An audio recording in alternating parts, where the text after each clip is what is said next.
Hello and welcome back to the Clan Blue podcast, sponsored by NordVPN. All the information you need for Nord, included in a tasty discount code, is in the description down below. I'm your host, Dan Rolinson, joined by John Townley from Poddymore Heath to talk all things Aston Villa. It's Q&A time, John, and we'll start with kind of elephant in the room. I drove in this morning, and as we were just about to start, you said, do you know about Felix to Chelsea? And I went, what? No? Because I've not been looking at my phone, so... Felix to Villa's not happening anymore. Tell me about that. Yeah, I popped a joke walking in the office and he gave a little giggle. Then I thought, I'm not sure if he knows what's going on. Does he not know what's going on?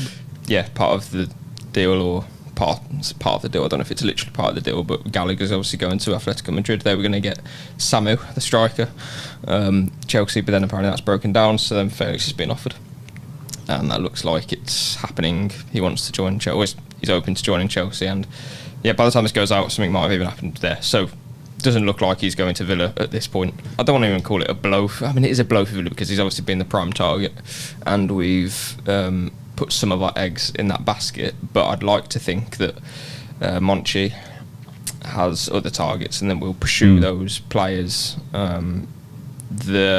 Whether or not this is going to have a huge impact on us remains to be seen, because as I said, we could maybe go for someone else quite quickly. I don't know, but I think the key thing that a lot of people are forgetting, or maybe forgetting, I don't know, Emery has already said that we're working on a one out one in policy, right? So Duran presumably has to leave for us to recruit another player. So I feel like, what can we do in this situation, really? Yeah, obviously Carlos is heading out.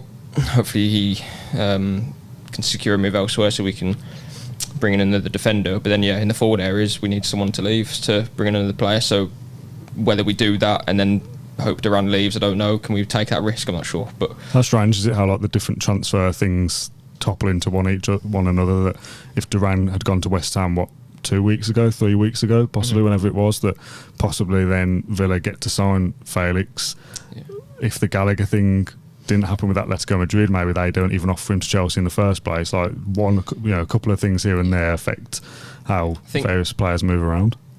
Yeah, exactly. In a different world, if Duran leaves 3 weeks ago and Felix is already a Villa player. Yeah, and this is I'm not sure if that would be the case, though, because does Felix want to come to Villa anyway? Oh yeah, maybe. You know, there are moving parts to it. There's a lot to it, and Villa were obviously not willing to kind of hit Atletico's asking price anyway. At that point, maybe it would have come down in the final days of the window. We did say early in the week that this would be something that drags on and on into the final days of the window because of the complexity of the deal and different moving parts, as I said. So it suits Chelsea that they can kind of just jump the queue, basically, and get him, whether they really want him, whether Maresca wants him. That's what's a shame, because Chelsea just seems like a bit of a basket case at the moment, and they're signing anyone that has a pulse and has a good reputation, which Felix does. But I don't doubt that he would have had a far more successful few years at Villa than what he might do at Chelsea. He's already been there, obviously.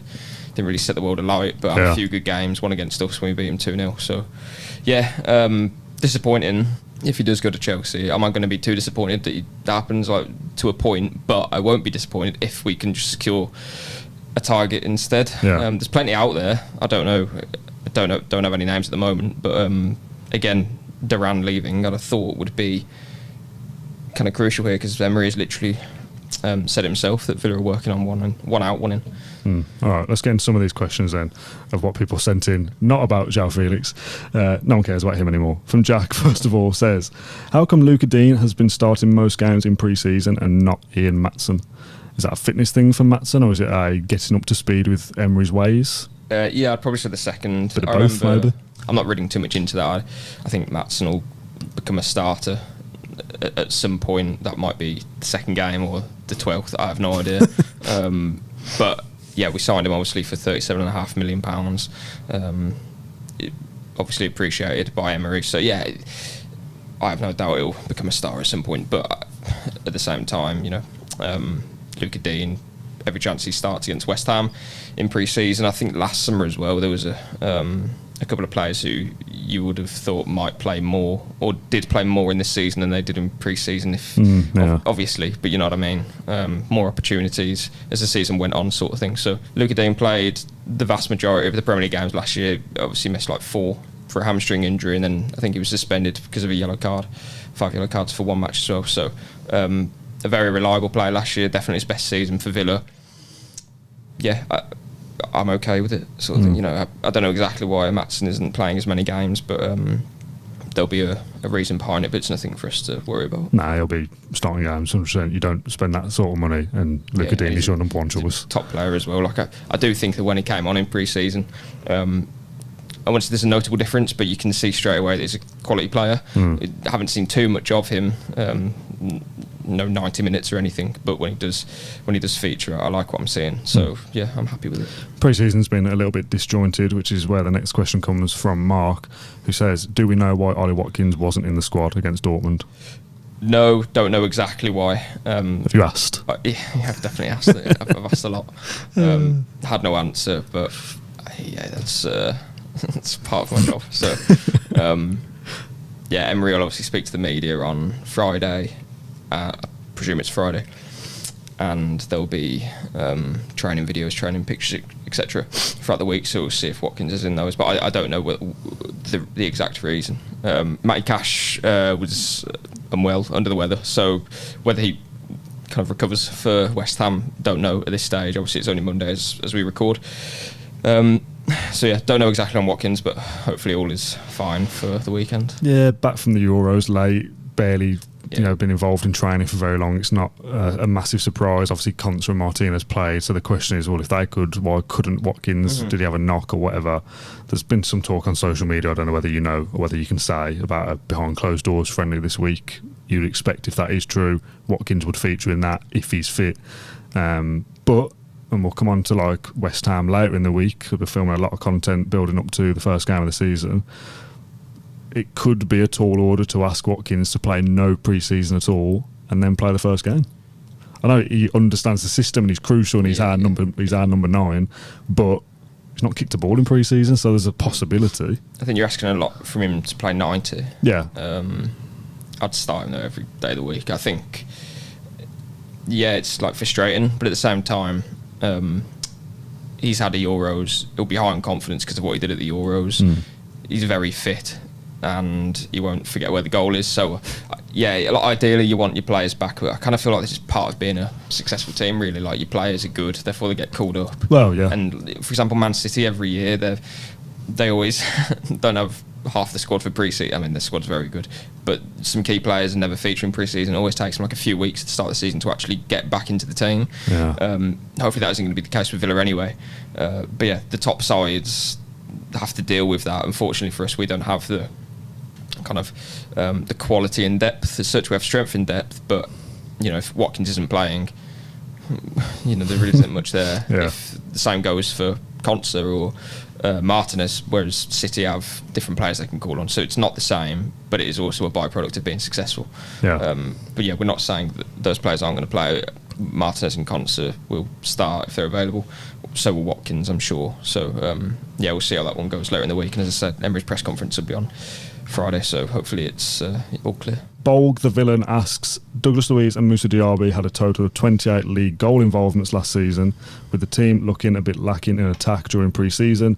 Do you worry that we won't replace their output? Yeah, I'm worried, yeah, because they're one is a key player, the other still had 14 goal contributions, as the question asked, but I'm worried because we haven't replaced that in the squad in terms of Diaby. We've replaced him to an extent with Philogene, but that's because Bailey had no other competition there. Last year it would have been Diaby if Bailey was injured, but we obviously are looking at a player, as we've seen with Felix, the kind of support act to Ollie Watkins. That was Diaby last season, but he would also do that on the right wing. Philogene comes in, he will play probably from the bench, to be fair, but he's the competition for the right wing. But then yeah, we need something else behind Watkins for sure. That is a concern of mine. The only thing I'd say is that hopefully Jacob Ramsey has an injury-free season, or at least plays most of the game. Morgan Rogers, if he can replicate kind of continue as he's going, because he was improving a lot, kind of with every passing week, I thought, last season. So you'd like to think there's more goal contributions there, more goal contributions from Jacob Ramsey. Emi Buendia's coming back. Don't know kind of what role he's going to have. I don't expect it to be a big role, to be perfectly honest, especially if we bring someone else in to support Watkins. So there's definitely room for more goal contributions that can replace Diaby, but I think you always need to improve as a team, and that's something that we haven't done yet, in my opinion. I think we've kind of, I don't even know if we've mitigated against Luiz, if I'm being perfectly honest, because we've obviously got Onana, who's a very different player to Luiz. Hopefully that will be okay, and I'm sure it will, it just in a very different way. Tielemans as well is almost more of a Luiz replacement, but then when Kamara comes back, then what do you do there? So good problems, but also I haven't seen it yet. I haven't seen us win 9 of our first 11 games like we did last season, and we don't have to do that again. But we still need a good start because we're trying to get into the top 4 again, on the top 6, and it's going to be very difficult again. So it's not that I'm kind of it's not like I'm not too concerned, basically, but I do think that we're kind of risking it a little bit if we don't bring someone in who was of, kind of top quality, really, to support Watkins. Because if you continue to go, I don't know how to put this, but if you stand still, you're going to move backwards. We aren't standing still necessarily, but I think we are risking that by not. If we don't, and I think we will bring someone in, but we do need that extra, I think. We spoke a few weeks ago about like improving the team's goal difference, basically, by like how maybe Villa don't need to this is such a stupid way of saying it, because obviously goals win games, but maybe Villa don't need to score as many goals if we stop conceding so many. We've improved our defence, hopefully, with Maatsen, a new centre-back coming in to replace Carlos. Costa comes in possibly at right back and he could do a job. Martinez, if he keeps a couple more clean sheets this season, Villa maybe don't need to score X amount that they scored last season, but if they start conceding less, that will help as well. So it's not all just about scoring more. We've definitely got to be better defensively. I think we're probably weaker in attack now anyway. And are we better in defence? It remains to be seen, doesn't it? That's it. The Luiz factor for me is a massive one. I've watched 2 of Juventus' pre-season games. And don't do it to yourself. He's like the best player. Don't do it to yourself. It's horrible, but I'm just saying. So, and we knew that we had a top player in Luiz, but we don't have him anymore.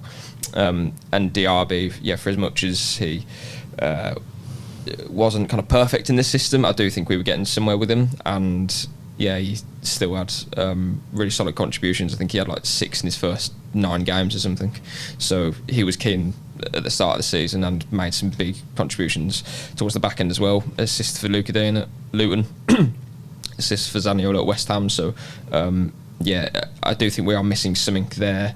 If we can get it, and I like it, then fantastic. I do think we're in a really strong position, because if you can bring someone in like a Geertruida, don't know.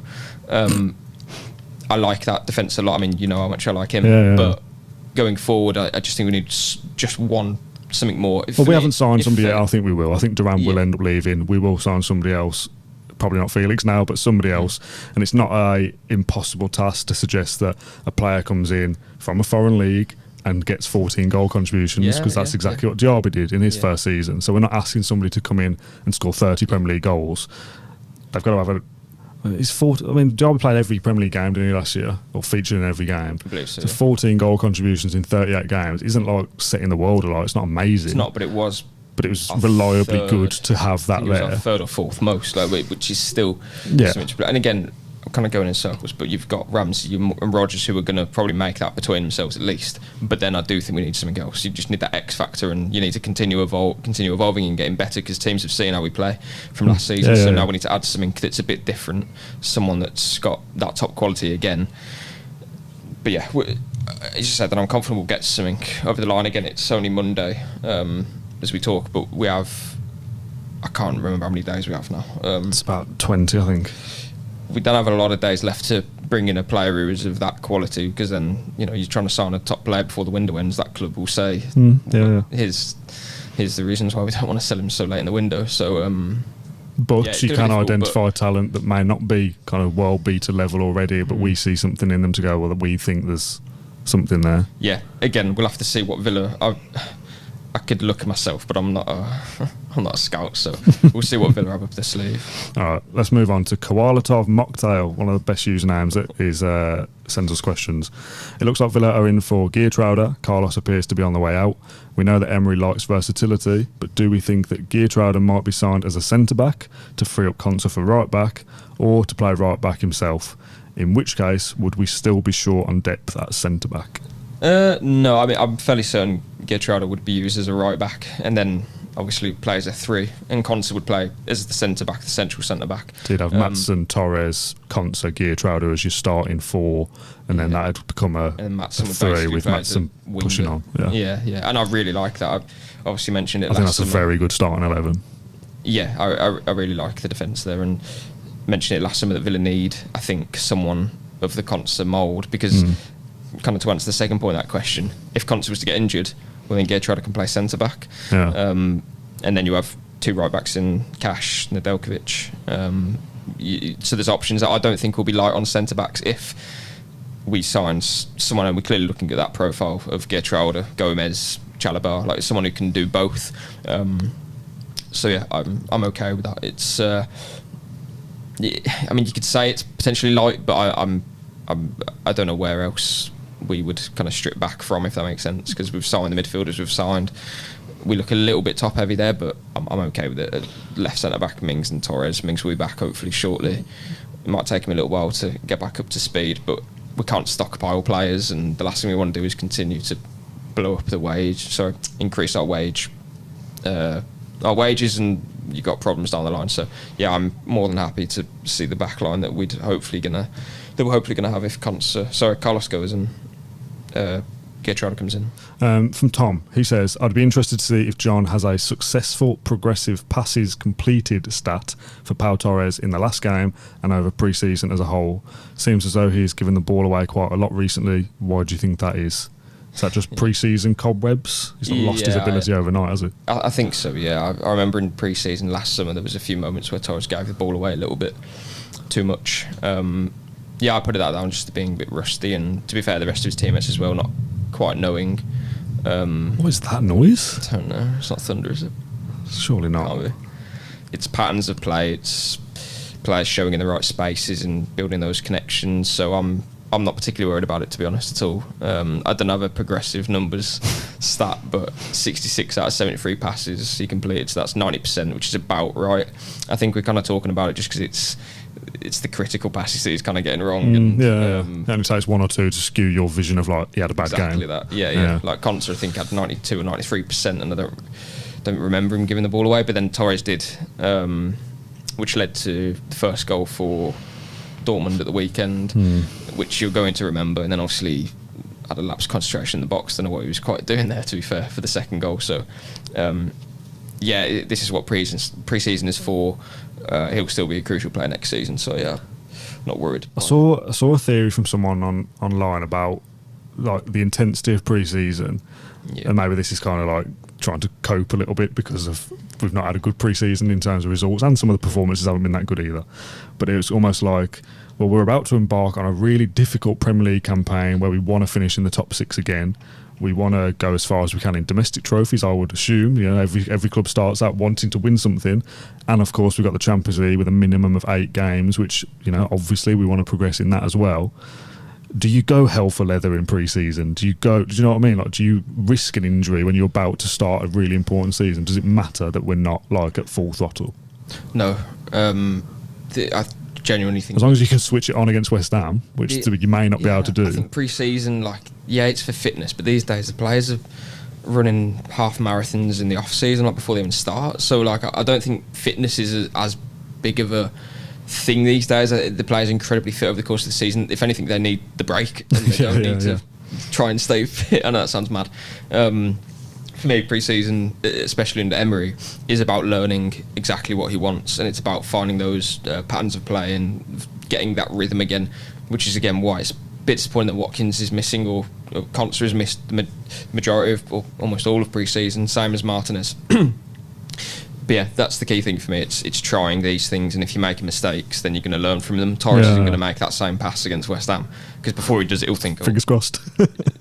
Oh yeah, I've done that, haven't I? You jinxed it now, John. That's you horrible. Jinxed it now. Yeah. It's learning from those moments, and that for me is why pre-season is important. we saw that again last year in like the summer series. There was a few things that we did that weren't quite right, but then I've never seen us do it again last season. So yeah, I'm comfortable with our pre-season. Really, the only thing would probably be goal scoring, but then we are missing one of the best strikers in European football. Yeah, so exactly. Yeah, I'm not particularly worried. Again, start of the season will tell us more than what we've just seen. All right, from Mike, he says, last year I was on your live Q&A and asked if you are now more excited to win or more afraid of losing. How are you feeling going into the first game against West Ham? I know which one you feel. Yeah. You're Steve Bruce, mate. More afraid of losing. Yeah, I am. Don't want my Saturday night to be ruined, or my Sunday or Monday. I think, I don't know, if you have it on like a sliding scale of like unhappy and losing and happy and winning, right? The draw, if you think like different games, where would it be for different matches? So for West Ham away, right? Yeah. So the draw isn't centre. So you've got unhappy losing, happy winning, and then the draw you can move it. You feel. So that is relatively high or pretty high for me. On so like, a draw would make you not as happy as a win, but a lot happier than a draw to Nottingham Forest. So for example, that would go all the way back down for Leicester. Yeah. Where I think you'd like to win that game, wouldn't you? And we'd be disappointed if we don't. Yeah. With all due respect to Leicester, but yeah, West Ham for me is a really difficult game. They obviously had a good window, and arguably it's the best time to play them because those players don't. Yeah, they're not quite up to speed yet. That kind of thing. I don't like playing West Ham away because we don't have a good record against them, and time to change that. It definitely is, but it's not as I don't know how to put it, but like last season when I think you said that Villa will beat Newcastle, like I genuinely thought we were either going to lose or nick a draw sort of thing. So and I don't have that exact feeling against West Ham, but I don't want to sound negative here, but yeah, winning there would be a fantastic result, put it that way. This is a contender for another great username, but it's not Villa related. It feels like an FPL team name. Go on. Hollandaise sauce. It's like Hollandaise, but it's Haaland, which is not... I got it. Okay, sorry. Anyway, they say, what do you think we need adding to this squad that will take us from a top 6 to top 10 team to being a consistent top 4 team? We finished 4th last year, so we're not a top 6 to top 10 team anyway, but I know what they're saying. Averaged out, you probably would have Villa as the 6th to 10th best squad and budget and stuff on paper, Emery always says. We're not one of the contenders, yada, yada. But we were top 4 last year, obviously. It feels like what got us top 4 last year, we've taken a little bit away from that, with Louise especially. So are we as good as we were to finish where we were last season? We will wait and see how the new signings bed in. Yeah. But I would think even kind of worst case scenario, we've still got a squad that is capable of top 7 as it is now. Adding in mystery number support acts for Watkins, I think you then do have a squad that is capable of competing for top 4, not necessarily finishing 4th, but competing for it all the way through. But I think we would then still be a little bit away from going, right, well, Villa are the 4th best team, like on paper. Yeah, it's a question for after the window, in my opinion. That's basically what you said there, but there's definitely some holes there. Carlos, for example, needs to go. And hopefully we'll bring in a new defender then, and I think that's probably as good as we can have it defensively, I think, at the moment. Since Emery's been here, there isn't much more we could do there. Again, I know people kind of question it, have we got a deep enough or do we have enough options at centre back, and I don't think that we can have many more, because again you can't stockpile great defenders. So I think our defence is probably as good as it's been under Emery, if we can do that. And when Kamara comes back, we'll be a whole lot stronger as well. We have Onana, who's won the most headers of midfielders in Europe last season, so that will help from set pieces. So on paper, all of that works, but you are right. We just have to see it to believe it, that the Louise loss isn't as bad as what we hope, and this support act to Watkins is a player that can help us. I'm not going to say take us to the next level, because that for me would be winning the league, but can keep us at this level, because this level is extremely high in the Champions League. It's exactly where we want to be for every year to come. But you're right, Dan, it's we can't expect top 4 every season. I would take European football every year, that is the goal, but to do that you still have to finish above one of West Ham, Newcastle, possibly one of the big 6 as well. So Yeah, that's always difficult. And we always say Big Six because they do have the money to do it. Okay, let's move on to another question. Only a couple left. Shorter episode this week, so we've got so much on coming on the podcast. Ben says, from what we've seen in pre-season, which of the new signings do you think will be likely to start and who will be bench options? Do any of the signings' roles get changed when injured players like Mings and Kamara return? Matson and Arna, they'll be the two starters. For West Ham or just like in the first few weeks? Both of them, or possibly. But as we go on, those two will be starters. Barkley, I don't think will be. And Enzo, no, I don't think so either. And Link Jr., no. Who else we signed? Philogene, I don't think will start 'cause Bailey is in his position. Yeah. I think that's everyone. Dobbin's gone out on loan. I think there's a shout for Costa starting some games, not January, yeah. Full time. Yeah, I'd agree with that. Because you think it'll be, as we said before, Matson, Torres, Geertruida, ex-player, Konsa. I think is your first choice. Definitely impressed in pre-season, Costa, and even against Dortmund, I know we didn't play particularly well, but at no point did I feel like he was out of place or he had a really tough test against... How old is he, 20 or 18? 18. That's pretty scary, isn't it? 18 in December, I believe, so his physical profile is like incredible for his age, but we'll see what happens there. I did think he'd probably be pushed out on loan. Pushed out on loan, that sounds a bit aggressive. Head out on loan because of his age and because of experience, and I wasn't sure if he's going to get the minutes, but we'll see. I mean, there's every chance that he does because I haven't seen anything particularly concerning from him. Emery has definitely said that there's a few tactical bits that he needs to learn, but kid's 6 years younger than me, so I'm not surprised there. But yeah, those two, Anana and Matson. But then I would also add, if we would spend big on a new support act for Watkins or spend big recruit one, then I'd like to think that they would be able to compete for an starting 11 place. And then definitely Geertruida as well, if we were to get him over the line, or an alternative to him, but Carlos's replacement basically. So 3 for sure, possibly a 4th. Which is quite a change for a side that just finished 4th. Yeah, definitely. Okay, final football question of this episode, or what do you mean, final football kind of, from Paul, who says, "Do you really think that Emery ball is less boring than Pep ball?" This is based off the last week's Q&A, where I think you said that watching Man City was really boring, which I agree with. I love the results and the Champions League outcome, but when Martinez gets the most touches in a half and we endlessly recycle the ball from front to back, do you actually enjoy watching that? Yeah, I do as well. Yeah. It does, when he puts it like that, it does sound quite boring, but it isn't. It sounds boring. Potentially, I don't know. It's those moments, though, isn't it, of transition up the pitch that get you off your seat. It's very exciting. Yeah, carving little openings with intricate passing. The and reason stuff. why I said City are boring is because they're very good. If Pep played that with Brentford, it would be exciting because they're trying to play in a different way and it's quite expansive and they're trying to control their opponents, but they're bound to make mistakes and things go wrong. There's more jeopardy there. But when City, who have very good players on the ball, keep the ball, it's really boring. It's inevitable. Yeah.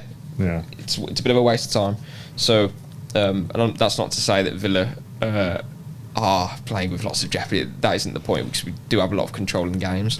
But obviously we aren't as good as City. So, there's moments where we have more transitions, for example, like City.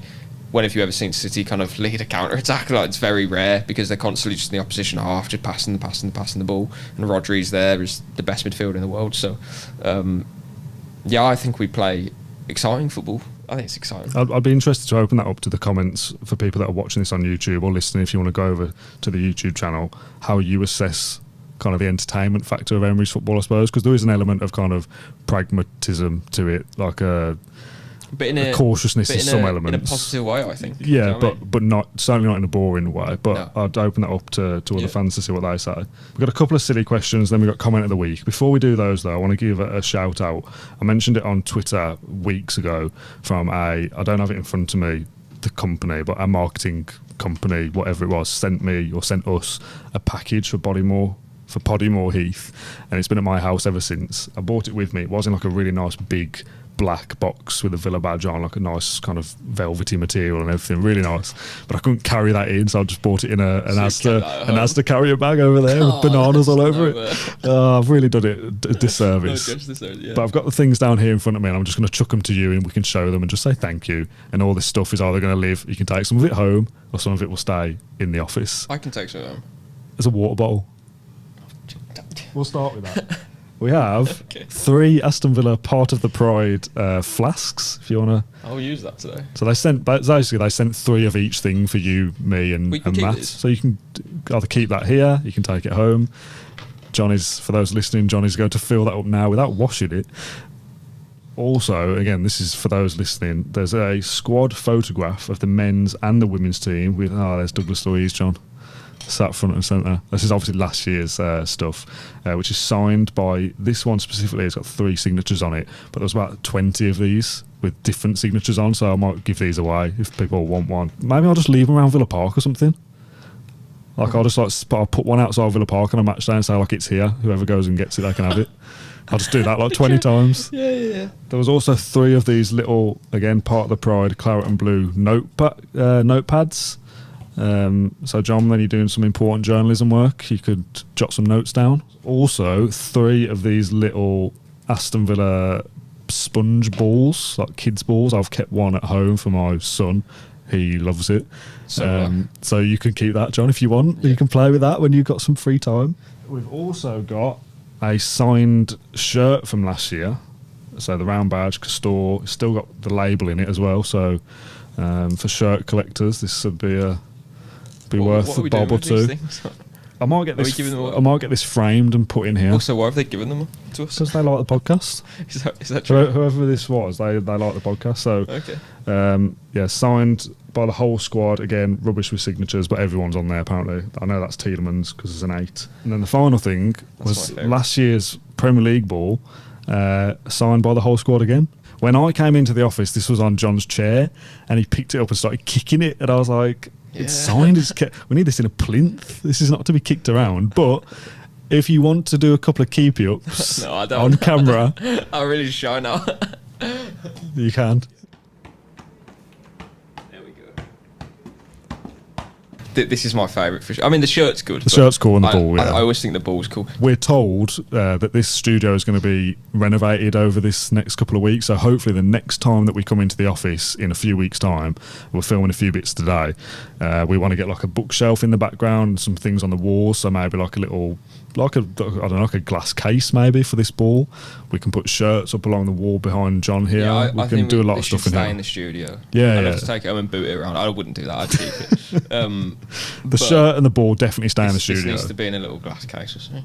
We're getting there. If you remember when we first came and started filming in here, it was literally empty. All we had with the chairs and this table. So we've started to build up a bit of a collection of stuff now. But it's months later, we have some pictures. Yeah, we got some pictures on the floor months later. But we're getting there. Silly questions. First of all, from Daniel, you have to put the Villa Premier League managers, past and present, into 2 categories: coach driver or airplane pilot. For example, Steve Bruce feels like a coach driver, but Unai Emery feels like a pilot. Yeah, that's true. Which does feel about right. I've got a list of managers, so I'll just reel some off to you. Fine, yeah. So Dean Smith, coach driver. Coach driver, yeah. Di Matteo, pilot. I feel like we're... It's like British versus European. Yeah. Remy Gard. I don't know, man. I feel like if you went on holidays, the kind of... I feel like taxi driver. Yeah, that's what I mean. Yeah. Kind of doing the transport for you. Yeah. To the hotel. I would say more coach than pilot. Yeah. Tim Sherwood. Again, taxi driver, like very chatty, very kind of like... More coach than pilot. Alex McLeish. Coach. Mine O'Neill. Coach. Big Ron. Big Ron's very coach driver. Yeah, coach driver. Yeah. Very, very coach driver. I don't know what we've based that on, but they all feel about right. The final one from Dan this time, this is based off last week's silly questions when we were talking about shaving heads, says, John, for you, if you went bald, would you grow a beard? Kind of feels like to compensate, doesn't it? If you lost it off the top, you grow some on your face instead. I don't know. I don't know whether a beard would suit you. I don't think I would, you know. Just be clean shaven, clean head. I guess so, yeah. Cue ball. Yeah, I might do that next week. Oh, you said it now, so you kind of have to. All right, the final thing to end this week's show is the comment of the week. Now, the comment of the week has been a thing for, this is the third week, I think, and it's generally something that somebody has said in the YouTube comments from the Q&A on next week's Q&A, and it's generally like a comment on the episode, whereas this week's is a question. And it's from AB, who says, this was on last week's Monday episode, day 8 of asking for a Rory Wilson update. Why is that comment of the week? Because you ignored him. This person asked me on a Q&A episode, and I said day 1 of asking. And for the next, so I said, I'll do it on the next Q&A. I forgot. So then it was like day 8. Then we uploaded something else. Day 9, day 10. Yep. And the most recent one I saw was day 15 of asking for a Rory Wilson update. So, John, an apology. Yeah, first of all, sorry that I missed it. Rory Wilson update, John. What do you know? The last time I checked in, which was the last time I checked in on that situation was. I feel like there's nothing to say. That's why there's not much of an update. Well, that is it, I suppose. Firstly, at least from my end, there is no update right now. Things change, but yeah, a few weeks ago I checked in on that, and yeah, no. Update yet, shall I say? Yeah, no specific update. He does have interest from other clubs, of course, because he's a very talented player. Yes, Dave, sorry, mate. You've been waiting a long time and I have nothing. I'm going to call it a day there, mate. We've done a slightly shorter episode, I think it feels like, anyway, from last week's episode, because for those that have stayed right to the end of this one, there is a video coming every single day, or a podcast on Claret and Blue this week from today, Monday, up until Saturday evening for West Ham. The post-match show is back. So I'll share exactly what those are going to be now. This is the Q&A, obviously, on Monday. And then from Tuesday, we're going to be picking a West Ham 11, or an 11 to play West Ham. Wednesday will be our big season preview. We've got Kendrick coming in here. We're going to do all our predictions for how the season's going to go. That's our kind of big episode of the week. Thursday, me and John are going to have a go at predicting the entire Premier League table. We'll see how that goes. Friday will be a preview for West Ham, and then Saturday is a post-match for West Ham as well. So 6 episodes in 6 days.